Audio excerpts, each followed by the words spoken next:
வணக்கம். ஓம் குருவே போற்றி. வெல்கம் டு ஸ்ரீ யோகம். இன்றைக்கி நம்ம பார்க்க போகிற புக்கு பார்த்திங்கன்னா சூப்பரான புக்கு. எல்லாருமே நம்ம ஞானத்தில் போகிறவங்க எல்லாருமே பார்த்திங்கன்னா ஞானப்பாதையில் படிக்க வேண்டிய புக்கு பார்த்திங்கன்னா திருவள்ளுவர் நாதாந்த திறவுகோல்னு பார்த்திங்கன்னா சூப்பர் புக்கு. இது திருவள்ளுவருடைய ஞானம்ங்கிறது பார்த்திங்கன்னா திருவள்ளுவருடைய நம்ம திருக்குறள் தான் படிச்சிருப்போம். அது ஜென்ரலாக உலக வாழ்க்கைக்கு உண்டான அத்தனை எழுதியிருப்பார். ஆனால் இதில் பார்த்திங்கன்னா ஞானத்தை அதோட 100 மடங்கு சூப்பராக எழுதியிருப்பார். திருக்குறளை விட 100 மடங்கு சூப்பராக இருந்தால் பார்த்திங்களா. திருக்குறளையே இவ்வளவு சூப்பராக சொல்கிறாங்க. ஆனால் இந்த ஞானம் பார்த்திங்கன்னா ஞான வெட்டியான் இந்த புக்கு பயங்கரமாக எழுதியிருக்காரு. கண்டிப்பாக முடிஞ்சவங்க படிச்சிருங்க. இதுலேருந்து சில பாட்டை பார்க்கலாம். இதில் திருவள்ளுவர் நாயனார் பஞ்சரத்னம் 500 அப்படிங்கிற சாப்டரு. திருவள்ளுவர் நாயனார் பஞ்சரத்னம் 500 பாட்டு பார்த்திங்கன்னா 74, 75 சூப்பராக பாருங்கள். தன்னை அறிந்தவர்க்கு தானன்றோ வானத்துள், தன்னை அறிந்தவர்க்கு தானன்றோ வானத்துள் அன்னையவள் ஆதரித்து முன்னை பவமோட்டி பாலூட்டி பக்குவமாய் மேற்கூட்டி சிவநிலையை சேர்ப்பால் சிறந்து அப்படிங்கிறார். இது திருக்குறள் மாதிரியே எழுதியிருப்பார். பார்த்திங்கன்னா பாருங்கள், தன்னை அறிஞ்சவன்னா தன்னிலைங்கிறது பார்த்திங்கன்னா இந்த தாலமஸ் பீனியல் ஏரியா கருவறைங்கிற அந்த ஏரியா.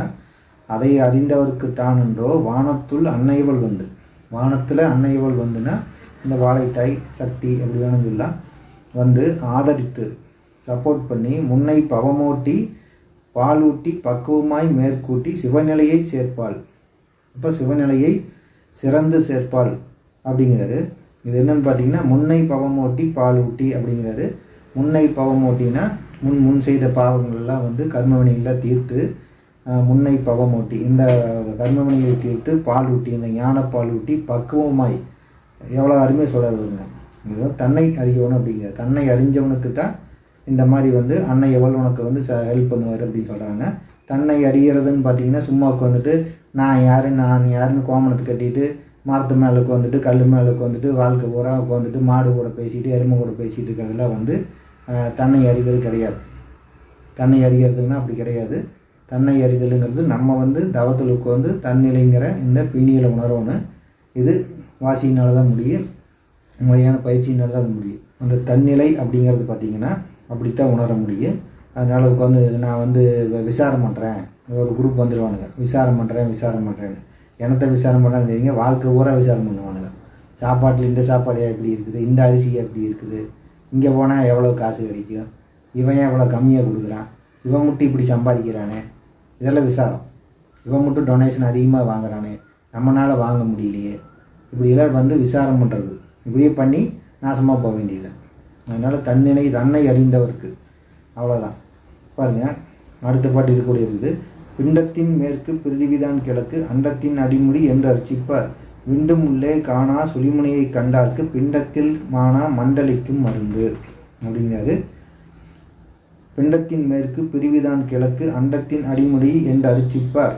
பாருங்க, உடம்புல இதுதான் கிழக்கு மேற்கு, இது அண்டத்தின் அடிமுடி என்று அர்ச்சிப்பார். அதாவது பிண்டத்தில் இந்த உடம்புல இது மேற்கு, இது வடக்கு, இது தெற்கு, இது கிழக்கு என்று அடிமுடி என்று அர்ச்சிப்பார் அப்படிங்கிறாரு.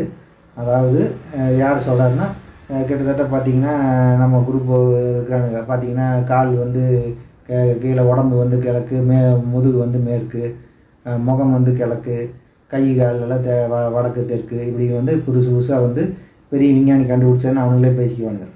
பார்த்திங்கன்னா அதெல்லாம் விட்டு போட்டு விண்டும் உள்ளே காணா சுழிமுனையை கண்டார்க்கு, விண்டும் உள்ளே காணா உள்ள காண முடியாத சுழிமுனை அப்படிங்கிறது பீனியல்கிட்ட திருப்பியும் பார்த்திங்கன்னா பீனியல் சுழிமுனையை கண்டார்க்கு பிண்டத்தில் மானா மண்டலிக்கும் மருந்து அப்படிங்கிறார்.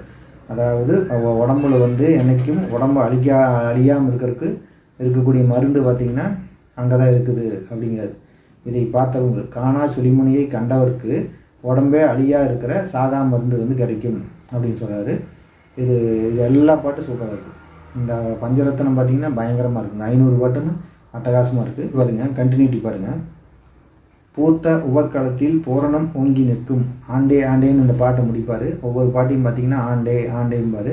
ஆண்டேன்னா பார்த்திங்கன்னா அந்த எப்படி சொல்கிறேன்னா அந்த காலத்தில் வந்து இந்த ஜமீன் இதெல்லாம் இருக்கும்போது பார்த்திங்கன்னா ஜமீன்தார்கள், ராஜாக்கு கீழே பாளையக்காரர்கள், ஜமீன்தார்கள் இதெல்லாம் இருக்கும்போது பார்த்திங்கன்னா அங்கே வந்து அந்த ஆண்டே அநேகமாக சவுத்து திருநெல்வேலி இந்த மாதிரி எல்லாம் ஒரு படத்தில் வரும்.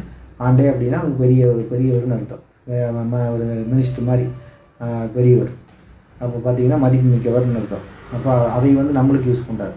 ஆண்டேன்னா நம்மளை வந்து ஐயான்னு சொல்கிற மாதிரி திருவள்ளுவர் சொல்கிறார். பாருங்கள், பூத்த உவர்க்களத்தில் ஆண்டே பூரணம் ஓங்கி நிற்கும் அப்படிங்கிற. பூத்த உவர்க்களத்தில் அப்படின்னு பார்த்தீங்கன்னா நம்மளுடைய மூளை சொல்கிறாரு. உவர்க்களம்ங்கிறது நம்ம மூளை தான். அங்கே வந்து பூரணம் ஓங்கி நிற்கும் அப்படிங்கிற. பூரணம்ங்கிற இந்த 16 கலை சந்திரர்களை பார்த்திங்கன்னா அங்கே ஓங்கி நிற்கும்.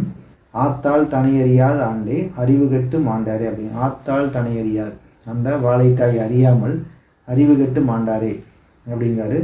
மாசு மறுவரியா மக்கட் பிறப்பெரியால். இந்த ஆண்டேங்கிறது நான் விட்டுட்டே படிக்கிறேன், நீங்களும் அதே மாதிரி படிச்சிங்கன்னா நல்லா புரியும். இந்த ஆண்டேங்கிறது கடைசி வந்து தேவையில்லை, விட்டுட்டு படிச்சிங்கன்னா நல்லாவே புரியும். மாசு மறுவரியா மக்கட் பிறப்பறியால் அப்படிங்கிற. மாசு மறுவரியால் மக்கட் பிறப்பறியால், அதாவது எந்த கட்டமும் இல்லாமல் களங்கம் இல்லாத இருக்கிற ஆத்தாள் சொல்கிறாரு. அதனால் அவ்வளவு தெளிவான ஆத்தா. மக்கட் பிறப்பறியால்னா நம்ம புரிஞ்சுக்கணும். அதாவது நம்ம வந்து வெளியே இருக்கிற பெண்ணுன்னு நினச்சக்கூடாது. அது மக்கட் பிறப்பறியால்னா குழந்தை பெற்றுக்கிற ஆள் கிடையாது அப்படிங்கிற. கண்ணி தாயின்னு வச்சுக்கலாம், அப்படி புரிஞ்சுக்கலாம். ஆசை விடுத்தவர்க்கு அன்பாய் உபசரிப்பாள். ஆசையை விட்டவங்களுக்கு அன்பாய் உபசரிப்பாள்.